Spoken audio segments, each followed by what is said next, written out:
All right, we are out of the fun house and in the parking lot of the All-State Arena, formerly known as the Rosemont Horizon. I'll show you an aerial shot of that. I'm here doing the KISS VIP.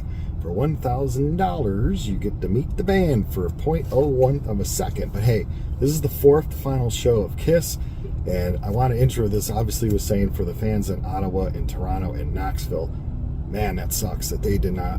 Paul Stanley obviously had the flu, and they were not able to make it to your beautiful cities. But I feel sorry for you guys. They were able to continue the tour at Indianapolis on Saturday. They took a break Sunday. Hopefully they're rested up for tonight, Monday at Rosemont/Chicago. And then 3 more shows, and KISS is done being a band. We're going to take you through the $1,000 VIP experience. Rosemont Horizon was opened in 1980. First band to play here was Fleetwood Mac. First time I came here to see a rock band was June 1985. I saw Rat, a little band from New Jersey called Bon Jovi was opening up for them. So holds about 18,000 people in there. Tonight's show is not sold out. And last time I saw KISS here was 1996 on the big reunion tour. But 3 years ago, and I've seen them recently, they've all been playing other venues. So it'd be kind of cool to see them play the Rosemont Horizon/All-State Arena one more time. All right, let's go inside and start this VIP thing.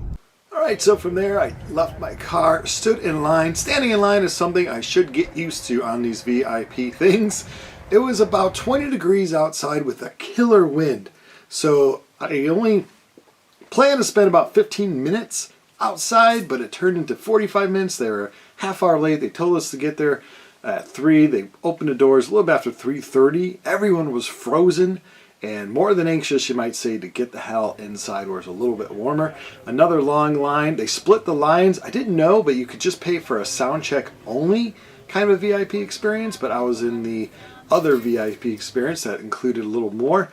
So we got there in that line, and that's when I was given this VIP laminate. Pretty cool souvenir. It's a diamond laminate for those of us that paid $1,000.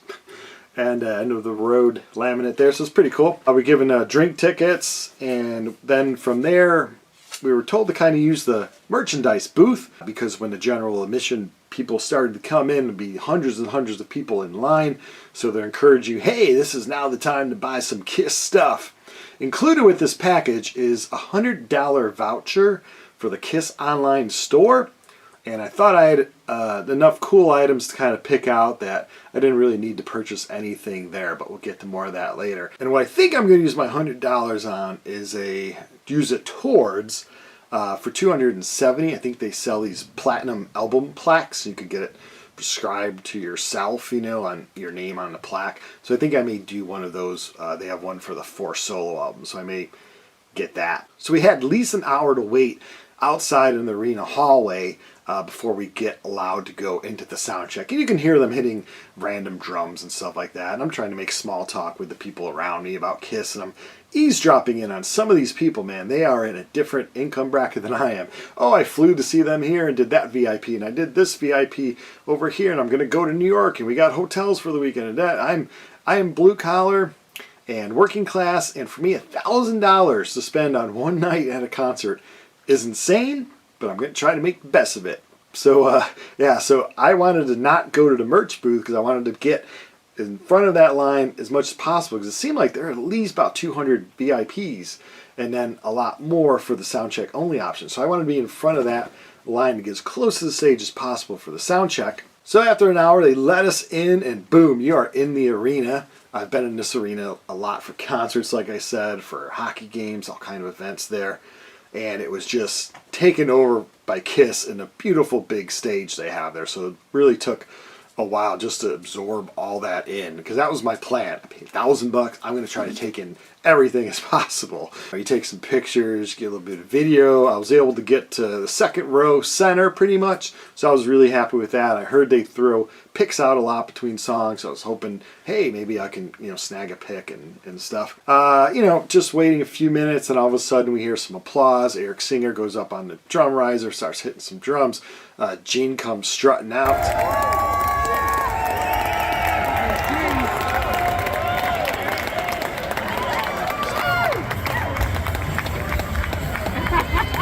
I wish I could still strut in my 70s. We'll see if I make it. So it's cool to see Gene Simmons like right there, being like second row for the sound check. They're really close. I was able to get some good pictures. Paul Stanley eventually walks out. Right away, I noticed that he looks good. He's kind of got a little hop to his step there, and I was worried, you know, is he just coming off the flu in a sense that he's not going to be 100% Paul Stanley, or did he really take the time to make sure, if I'm going to go back on stage and Kiss and play these last few shows, I want to be 100%. He really looked and sounded 100%. Now, I know there's talk of Kiss using tracks and all that stuff, and for sure probably in the regular concert they're using tracks, but it seemed like the sound check portion was, I don't know, I'd say 99%. It's hard because when you do that tracking stuff, you got to play to either a click track or really have everything exact, and it seemed a little more freeform. Sound check isn't so much like, hey, what do you want to hear us play kind of a thing. They've been playing the same, they play like 5 songs. I think there's only like 6 or 7 that they kind of draw from. They started off with Plastercaster. That was amazing.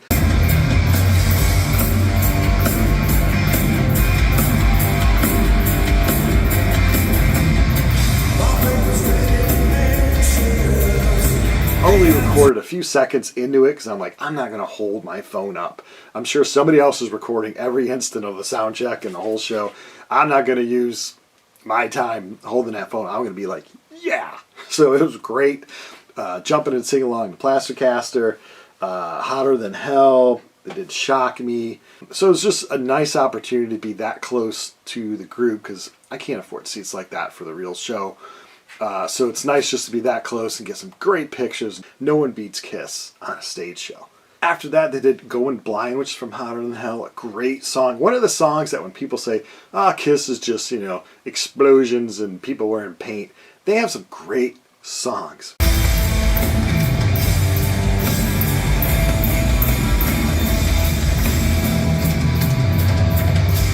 Musically, Kiss has some amazing songs. Not that they're technical or anything like that, but they're just really good songs. So Going Blind is one of those. And then they chatted some more. They did a little Q&A. A guy asked Paul Stanley what his 3 favorite frontmen were. He said Robert Plant, Rod Stewart, and Freddie Mercury, you know, to name a few. I was going to ask a question if they kind of came around. I was going to ask them what band would they pay to see a sound check for, but I didn't get a chance to ask the question. And then they played one more song, and then they closed with that, and we were told to slowly walk up to the Captain's Lounge. Took a few more pictures of the arena, slowly made my way into the Captain's Lounge. Now this, I didn't know we get like finger food, so on the way to Captain's Lounge, I grabbed a slice of pizza for like $12 for a little slice of pizza. Welcome to Chicago. And then went into the Captain's Lounge, noticed huge line. Now usually I try to be patient, but with food lines, I knew I was going to be in this line at least for a half hour. And we had about an hour and a half to kill before they would come and take us to go backstage. But just watching people like, hey, do you want 2 pieces of cheese or do you want 3 pieces of cheese? Hey, look at these little sliders. I said, grab your food and go. Let's go. Let's go. People in buffets, I don't like slow people. I don't like slow people at buffets is a bad combo. So I was chomping at the bit, finally get my drink. I saved my drink tickets. Coke was free, so still got my drink ticket. I'll put these in a frame with other stuff from that evening. Here's my little VIP bracelet thing that I had on me. So it's kind of cool. Put all that stuff in a little frame with some of the pictures I took from the show. So the Captain's Lounge did not have enough seating for the amount of VIP people. So I'm looking around like there's nowhere. And there's all these hangings of like their records and all that kind of stuff. And no one was in the little hallway that leads to the washrooms. I found a nice quiet place there. Oddly enough, so each little area of Captain's Lounge had like Love Gun hanging out, Rock and Roll All Over, like a thing, a sign, you know, for each album. And in the hallway leading to the washroom was the Monster album ad. So no one wanted to hang with Monster that night. I did, you know. Eric and Tommy, they get a lot of heat sometimes. They're actually, you know, he's been playing the Spaceman way longer than Ace ever did. He's been playing the Catman way longer than Peter Criss ever did. Sure, they came up with their own characters, probably hindsight, but it is what it is. You know, they're both great musicians. So this album, though, I try, but it's just not so great. But it's a good area to hang out because no one else is there. So hung out there. After that, went outside. General admission, I think, was open at 6, so the crowds are in there looking at all the people that are face painted, taking selfies, just having a great time. And that's what I told myself, yeah, come on, man, just keep having this good time. You paid $1,000. Let's go. Yeah, the food wasn't that great. Yeah, you've been standing in lines outside and inside forever, it seems like. But sound check was great. Let's just keep on going. So then I kind of hung out near the front where I knew that the caretaker dude who was going to walk us backstage would be, because I wanted to be in the front of that, because I noticed you were hearing music pretty soon, and that's the opening band, which I think Gene's son plays in. And people who saw them said they did great. But fortunately, when doing the VIP thing, yeah, they kind of hurdle you in areas that you have no opportunity to see the opening band. So I'm glad it wasn't a group that I really loved or something like that, although I've been meaning to check out Gene's son's band. So he takes us backstage, and we walk through the corridors of the place. It's kind of neat to go backstage.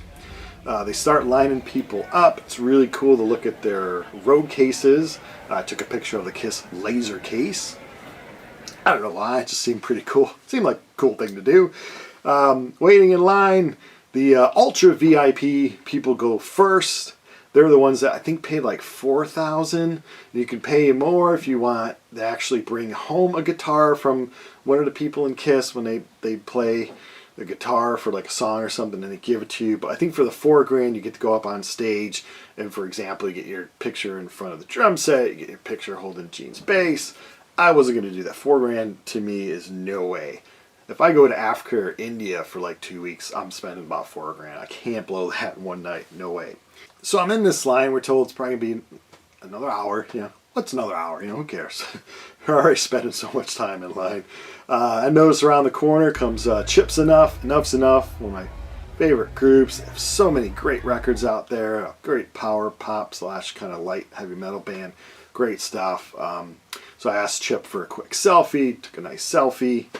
So shortly after that, heard some people applauding up front. Noticed the band was being led from one backstage room into the curtain area, which is where we're going to take our pictures. All day I was working on my pose. You know, do I do this? Do I do this? Do I do this? Do I do sexy over the shoulder? Who knows? So I geeked out and just went with a smile.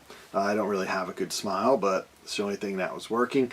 I was just me, so I didn't have a group of people. I walked in behind the curtain. Eric was first one there. I said, hey, I really love your playing, you know, from your whole career on, from when you were in Badlands to now, you know, KISS. He said, oh, thank you very much. Gene had his fist down, so I fist bumped Gene. And that time, I started to lose it. I was in, I mean, I'm talking to KISS. They're in their full outfits. And then little old me, the kid that grew up playing the hell out of this 8-track tape, the kid that would go to my friend Kurt's house in like 3rd grade and play with KISS dolls and try to stay up and watch Phantom Meets the Park. That kid in me came out, and I realized, like, holy crap, I'm here in this little black curtain room with an assistant, a photographer, and freaking KISS, 2 of the 4 original guys. This is crazy, an outer body experience, and I'm usually not one. I've met famous people before and athletes before. I don't go crazy, you know. It's like they're just another person that just won the lottery and have a cool job. But like I said, this was just something different. It just was like, holy crap, these are my KISS dolls coming to life, and I'm a kid again. It was really cool. I turned around. Took my little picture. I think I went like that, or I have no idea. I don't recall it. We'll see the pictures in a few weeks, so that's why it's not included in this video. I just generically took another picture. Turned around, said, hey guys, have a great show. They said, hey, you have fun. Paul put out his fist bumped Paul, said hi to Tommy, told him I like Black and Blue a lot, which is the band he was in. He said, cool, thanks. And then I swear, I think I turned around and said, I love you guys. Who the hell does that? I don't know. I just felt like the need. I had to tell him I loved him. I don't know. I don't know. So then the assistant guy hands me a black bag, and that is one of the reasons that made me pull the trigger on paying $1,000 to meet KISS, was to get a picture with them. Sound check was a big thing. I just wanted to be close to the stage. And you get an autograph photo, 8x10 autograph. So he handed me this. I'm going to put this in a frame with some other stuff from the evening. So I'm really glad to have that. You know, all 4 signatures, so it's got to be worth something to eat into that cost that I paid. From there, and the reason why I made sure I was one of the first people to get the pictures was, A, because the group hopefully will look happy and not so worn out after 400 of it. But I had to run back because I wanted to go upstairs to my seats in the 200s where the real people are, the non-VIP types. And so from up there, I was like, oh, okay, this is my view, great. I'm glad I got the sound checks. I was able to see everything up close. Now I'm a little further back, but you can take on the whole show. And then, boom, the show starts. All right, Chicago. You wanted the best. You got the best. The hottest band in the world. Kiss!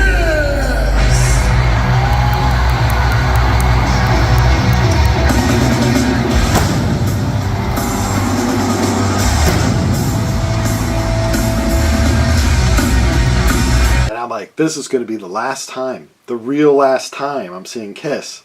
Wow. Let's take this all in. And a Kiss show, of course, is just amazing. You have everything you ever want in a show. No one does a live concert better than Kiss. You have your explosions, your fire, your demon guy breathing fire,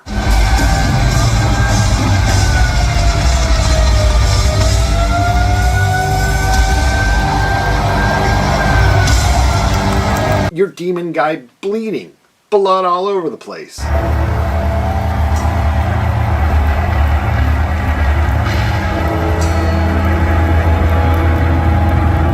Lasers. Lasers shot from a guitar.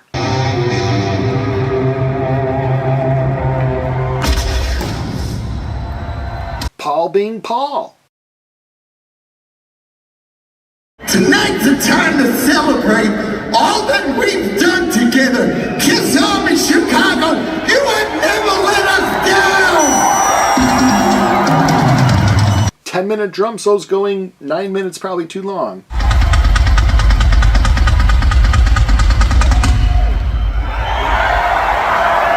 And I'm a drummer.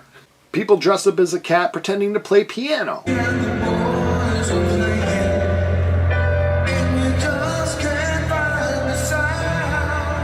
Explosion, sparkler, flame, laser, everything all at once.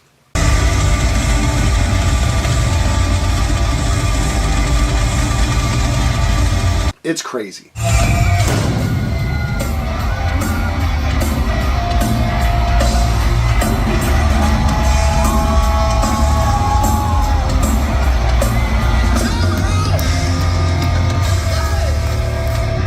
Amazing. The only song I filmed all the way through was Shout It Out Loud.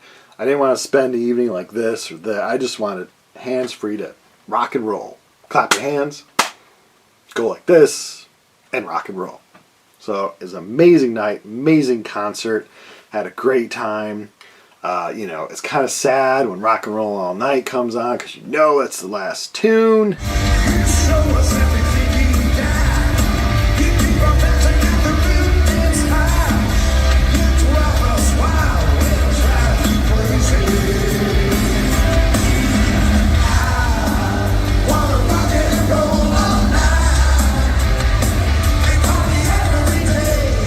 You just know, you just witnessed a great show. It's sad, but they did go out with a hell of a show.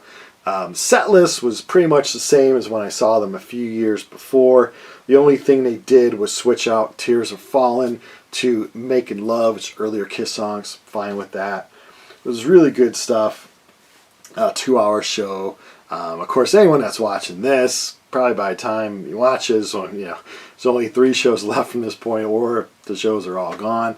I hope they have a great time at Madison Square Garden. I can't believe end of an era, Kiss. So was the $1,000 package worth it?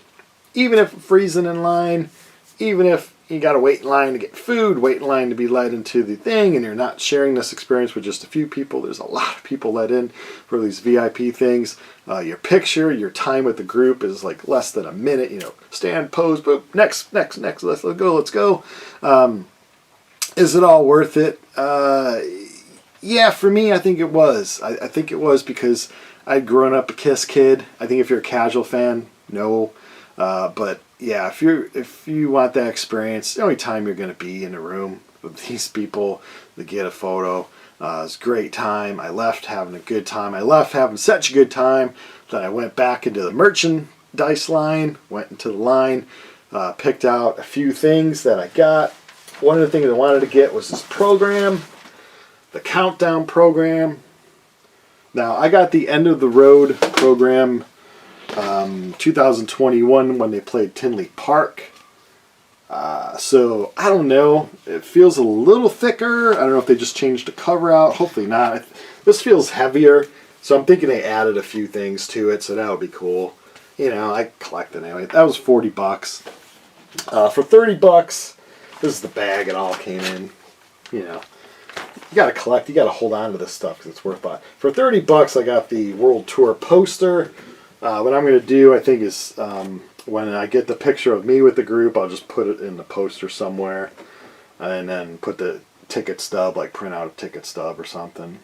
But yeah, that's pretty cool. This was like $30, so I have no room to hang anything, but I will find. And the cool thing is, when I was in line, so in the sound check, I didn't collect any pics. Pics were flying over.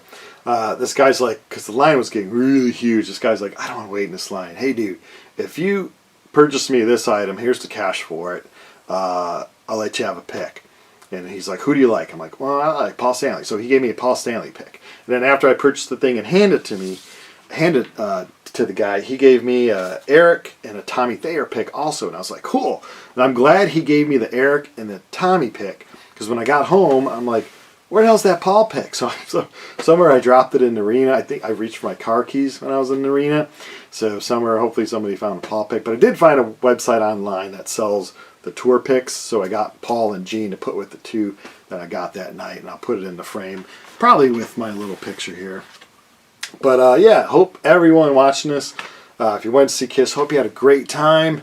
And yeah, end of an era. Kiss is no more as a live touring band. Kiss as a product is going to go on long before any of us, you know, it's going to go on forever. So Kiss as a product is here to stay forever. Thanks for watching.